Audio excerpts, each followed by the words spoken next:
At 9 p.m. on a Friday night in Dubai Marina, one of the most expensive residential corridors on Earth, I counted the lit windows on a 72-story luxury tower and stopped at 11. 11. Out of roughly 500 units. The lobby was pristine. The elevators were running. The pool on the 42nd floor was heated and chemically balanced for swimmers who don't exist. And this tower, it isn't abandoned. It isn't under construction. It's fully complete, fully operational, and almost fully empty.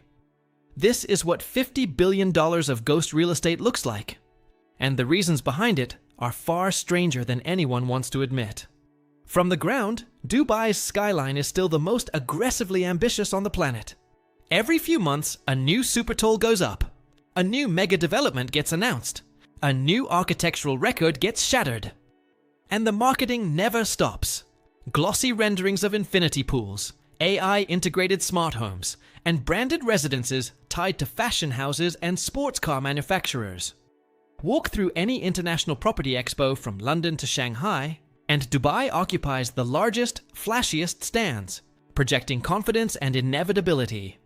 The message is always the same. Invest now, because this city only goes in one direction. But behind those glass curtain walls, something is deeply, structurally wrong.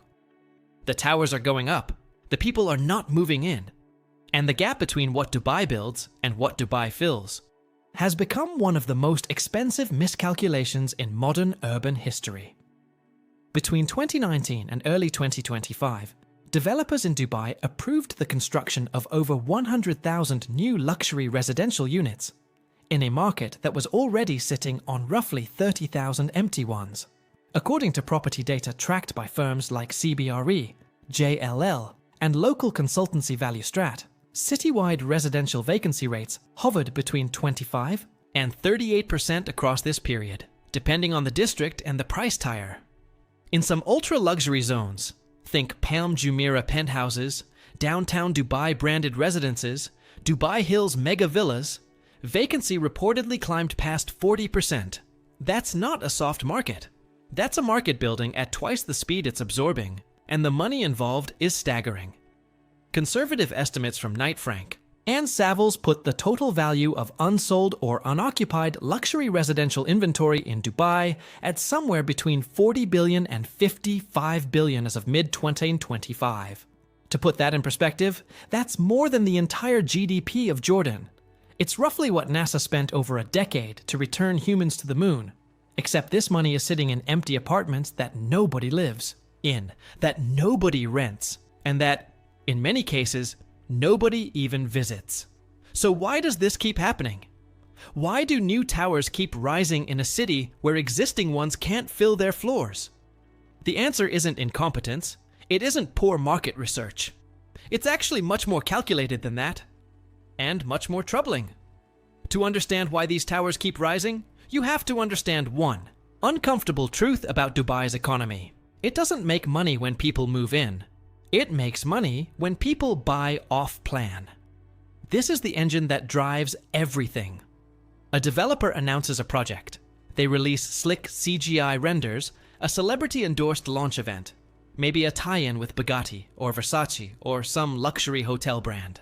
They sell 40, 50, sometimes 70% of the units before a single foundation is poured. Buyers put down 10 to 20%. Construction begins. The developer uses that capital to fund the build, takes profit on the margin, and rolls proceeds into the next launch. Rinse, repeat, scale. The critical thing to understand is this. The developer's business model doesn't require occupancy. It requires transactions. Whether the buyer ever moves in, rents the unit, or even picks up the keys, that's irrelevant to the developer's balance sheet. They've already been paid. The tower's already financed. And the cycle starts again. Now, this model isn't new. Developers worldwide sell off-plan, but in most mature markets, there are natural breaks. Zoning restrictions, lending standards, population growth that absorbs new units. Dubai has fewer of those breaks. The land is government allocated. Construction labor is abundant and relatively inexpensive. Planning approval cycles are fast, and the buyer pool is global. meaning demand can be manufactured from dozens of countries simultaneously through targeted marketing campaigns, property expos, and influencer partnerships. The result is a construction flywheel that's optimized for velocity, not occupancy. One prominent developer, publicly listed, with a portfolio spanning dozens of towers, reportedly launched 14 new residential projects in a single year, while their existing portfolio sat at under 60% occupancy. That's not a failure of execution. That's a business model working exactly as designed. This model attracts a very specific kind of buyer.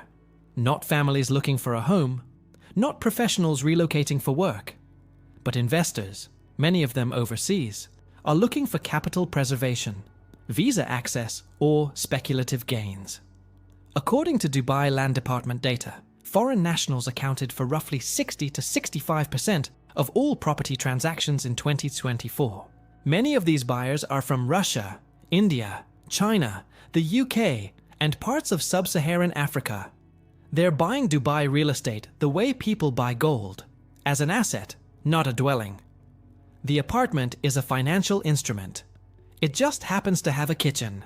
And this is where it gets complicated, because when a majority of units in a tower are investor-owned and unoccupied, the building starts to hollow out, even if every unit is technically sold. You get fully purchased buildings with occupancy rates under 20%. You get concierge desks staffed for hundreds of residents serving a few dozen. You get swimming pools, gyms, and lounges maintained at full cost, but used by almost nobody. Sold, but empty. Owned, but abandoned. Now, I know what you're thinking. Doesn't the market eventually correct? Don't prices fall, rents adjust, and real residents move in? In theory, yes. In any normal real estate market, oversupply triggers a price correction, which triggers absorption, which brings the market back toward equilibrium. Textbook economics. But Dubai's market has a few structural features that slow that correction to a crawl, and in some cases, prevent it entirely. First, many investors are holding units with minimal mortgage exposure. They paid cash. A significant portion of Dubai's luxury property transactions are cash deals, particularly among buyers from Russia, India, and the Gulf states. These owners aren't under financial pressure to sell or rent at a loss. They're not getting margin called. They're not sweating monthly payments, so they hold. And hold. And hold. The units sit empty for years while the owner waits for a market upturn that may never come, at least not to the level they need. Second, new supply keeps flooding in. Even as vacancy climbs, developers keep launching because the off-plan model still works. There's always fresh demand from new investor cohorts in different countries. When Russian money slowed after 2022 sanctions, Chinese and Indian buyers stepped in. When those flows plateaued, marketing shifted to African and Central Asian wealth. The demand pool keeps rotating, but the empty towers from each previous cycle remain. Third, and this is the most politically sensitive factor, there's a cultural and regulatory reluctance to acknowledge the problem publicly. Dubai's brand is growth, ambition, progress. Vacancy statistics don't fit the narrative, so they're rarely discussed at the official level, and when they are, they're framed as temporary or seasonal. Independent analysts who've published bearish assessments have described receiving pressure to soften their language.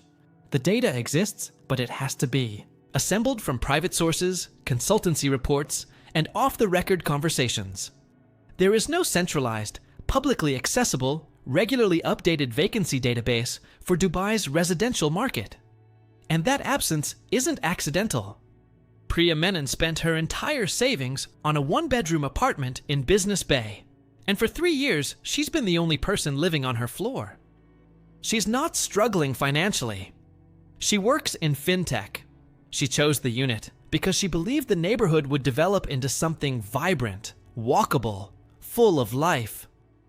What she got instead is a pristine but eerily quiet corridor, a gym she uses alone, and a building WhatsApp group with 9 members in a tower of 400 units. She told a local journalist that the hardest part isn't the silence. It's the feeling of having been sold a vision that was never meant to include her actually living there. Her situation is more common than you'd think. Across Dubai's newer luxury developments, residents describe a strange kind of isolation. Living inside beautiful architecture that functions more like a storage facility than a community. The amenities are world-class. The finishes are immaculate. But the hallways are empty. The parking garages echo. The retail spaces on the ground floor sit vacant because there aren't enough residents to sustain a cafe, let alone a grocery store. One resident in Dubai Hills described her building as a 5-star hotel with no guests. All the infrastructure of luxury, none of the life that's supposed to come with it. Service charges keep rising because the cost of maintaining shared amenities gets divided among fewer and fewer occupied units. In some buildings, residents have reportedly seen their annual service charges increase by 30 to 50% in 2 years. Not because costs went up, but because the number of paying occupants went down. Take Marcus, a British expat who bought into a branded residence tower in Jumeirah Village Circle in 2022. He was promised a rooftop lounge, a co-working space, and a resort-style pool. All 3 were delivered, but the rooftop lounge has been closed since month 4 because only 12 residents used it and the operating cost couldn't be justified. The co-working space is now locked. The pool is still open, but Marcus says he's never seen more than 3 people in it at the same time. Here's something the glossy brochures never mention. An empty luxury tower doesn't just sit there quietly, it bleeds money. Maintenance teams still need to service elevators, HVAC systems, fire suppression, plumbing, and electrical grids regardless of occupancy. Facade cleaning on a 60-story glass tower runs into 6 figures annually. Security has to be staffed around the clock. And in Dubai's extreme climate, where summer temperatures routinely exceed 45 degrees Celsius, an unoccupied building still consumes enormous amounts of energy just to prevent material degradation. Warping, cracking, mold in sealed units with no air circulation. Building management companies across the city have started flagging a slow-motion crisis. According to reporting from Arabian business and industry insiders, some towers, with occupancy below 15%, are struggling to collect enough service charge revenue to cover basic operational costs. When that happens, maintenance starts slipping. Elevators get serviced less frequently. Common areas go uncleaned. Landscaping dies. And the building begins a quiet decline.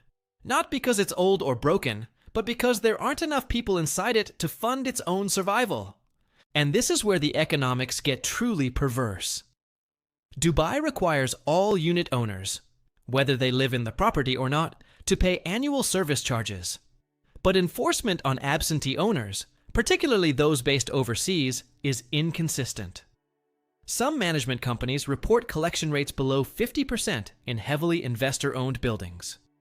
That means the residents who actually live there, the Prius, and Marcuses, end up bearing a disproportionate share of the costs, subsidizing the maintenance of a building full of empty apartments owned by people in Moscow, Mumbai, and Manchester who may never set foot in the country. This creates a vicious cycle. Lower maintenance quality drives away the few residents who are there. Their departure reduces revenue further. Conditions deteriorate. The building's market value drops. Investors who were holding for appreciation now face depreciation. And the brand new tower, built just 3 or 4 years ago, starts resembling something much older and much more neglected. Some districts are feeling this harder than others. Dubai South, originally planned as a massive residential hub near Al Maktoum International Airport, has seen vast stretches of completed apartment blocks sitting at what local agents describe as single-digit occupancy percentages. Parts of Dubailand, International City, and the outer reaches of Jumeirah Village have similar stories. These aren't high-profile addresses, and they don't make the tourism brochures, but they represent tens of thousands of units, billions of dollars, sitting in limbo. Walk through some of these areas on a weekday afternoon, and the disconnect is surreal. The streets are paved and lit. The buildings are finished and clean. There are signposts for parks and community centers that were supposed to be built, but the sidewalks are empty. The retail slots are shuttered with "for lease" signs that have been there so long, the paper has yellowed in the sun. It looks like a city that was built, photographed for the brochure, and then quietly abandoned. except it was never occupied in the first place. And here's what nobody in the industry likes to say out loud. Many of these units will never be occupied at the price they were sold for. The gap between what investors paid off plan and what the market will actually bear for rent or resale has in many cases widened to 30 or 40%. That's not a correction. That's a write-down. And for individual investors, people like Priya, like Marcus, like the thousands of mid-tier buyers, who stretched financially to get into what they were told was the world's hottest property market, that gap represents real money lost. Now, to be fair, and this is important, Dubai's government has not been entirely passive. Authorities have introduced new regulations requiring developers to complete a higher percentage of construction before selling off plan. The Real Estate Regulatory Agency, RERA, has tightened escrow requirements, and there have been efforts to diversify the buyer pool, attracting more end users rather than pure investors through programs like the Golden Visa and remote worker permits. These are real steps. They matter. But the scale of the existing oversupply dwarfs the scale of these reforms. According to multiple analyst forecasts, Dubai is expected to deliver another 50,000 to 70,000 residential units between 2025 and 2027. That's on top of the current surplus. Unless absorption rates triple, which no credible analyst is projecting, vacancy is going to get worse before it gets better. The reforms are treating a wound that's still being inflicted. Dubai isn't the first city to build a skyline for people who never showed up, but it might be the most spectacular example of what happens when you do. China's ghost cities have become almost a cliché in economic commentary. Kangbashi, Tianducheng, entire urban zones built for millions that sit at a fraction of capacity. But Dubai's version is fundamentally different. It's not centrally planned overbuilding in third-tier cities driven by local government GDP targets. It's market-driven overbuilding in one of the most marketed, most visible, most aspirational urban brands on the planet. And that makes the implications different too. There are echoes of other cautionary tales. Spain, in the years before the 2008 crisis, built roughly 800,000 housing units per year, more than France, Germany, and the UK combined. Most of them targeted speculative buyers and second-home investors. When the music stopped, entire coastal developments were bulldozed because demolition was cheaper than maintenance. Ireland went through a similar cycle. So did parts of Australia.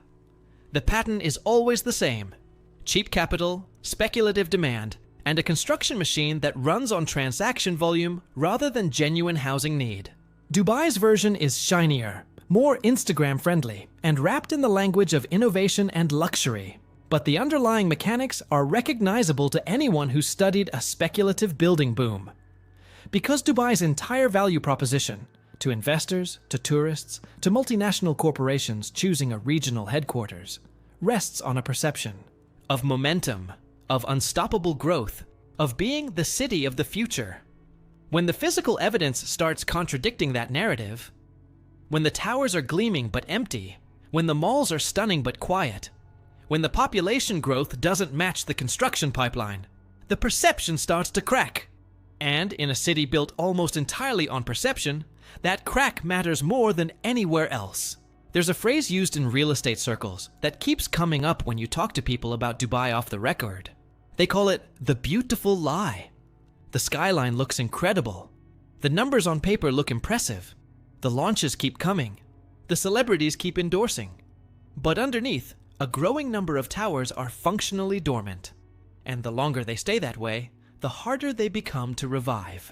So where does this go? Based on current trends, a few scenarios seem plausible. In the optimistic case, global capital flows into Dubai continue to grow, driven by geopolitical instability elsewhere. Conflict in Europe, tightening regulations in Singapore and Hong Kong, capital flight from various economies. That fresh capital absorbs some of the excess supply, stabilizes prices, and the vacancy rate slowly comes down over the next 5 to 7 years. It's possible, but it depends on forces entirely outside Dubai's control. In the more likely scenario, oversupply continues to outpace demand. Vacancy rates stay elevated. service charges keep climbing for the shrinking pool of residents who actually live in these buildings. Investor confidence erodes gradually, not in a crash, but in a slow bleed. Fewer transactions, lower resale prices, longer listing times. The skyline keeps growing, but the gap between the skyline and the lived reality keeps widening. And in the worst case, the one that nobody wants to model, but several analysts have quietly warned about, a global economic downturn, or a sharp decline in the specific capital corridors that feed Dubai's market, triggers a wave of distressed selling. Investor-held units flood the resale market simultaneously. Prices drop 20 to 30% in under a year. Developers with exposure to unsold inventory face liquidity crises, and the ghost tower phenomenon goes from a slow-burn structural issue to a front-page financial crisis.